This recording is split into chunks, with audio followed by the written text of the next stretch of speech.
నమస్తే, welcome to visit.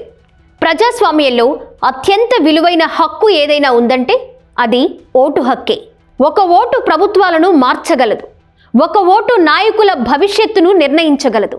అలాంటి vote హక్కు నిజంగా సురక్షితంగానే ఉందా?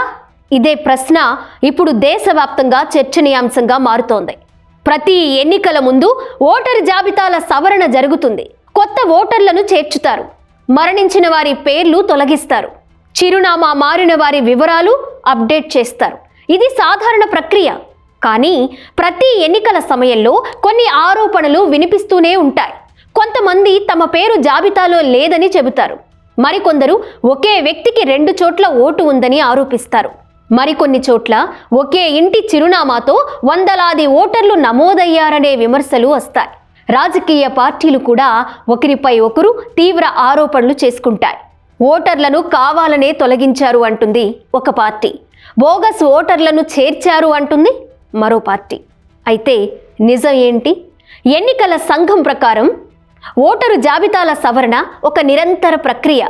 అభ్యంతరాలు, ఫిర్యాదులు, ఆధారాల ఆధారంగా మార్పులు జరుగుతాయి. కానీ ప్రజల్లో నమ్మకం తగ్గితే ప్రజాస్వామ్యమే బలహీనపడుతుంది. అందుకే ప్రతి ఓటరు తన పేరు జాబితాలో ఉందో లేదో స్వయంగా చెక్ చేసుకోవాలి. ఓటు వేయడానికి ముందు ఓటర్ స్లిప్ మాత్రమే కాదు, ఓటర్ జాబితాలో పేరు కూడా నిర్ధారించుకోవాలి. ఎందుకంటే ప్రజాస్వామ్యంలో మీ గొంతుక మీ ఓటు. ఆ ఓటు జాబితాలో లేకపోతే మీ అభిప్రాయం కూడా నమోదు కాదు. అందుకే ప్రశ్న ఒక్కటే, మీ ఓటు నిజంగా సేఫ్గానే ఉందా? నిజం కోసం, ప్రజల కోసం రాజీ లేని పోరాటం ది విజిల్ న్యూస్.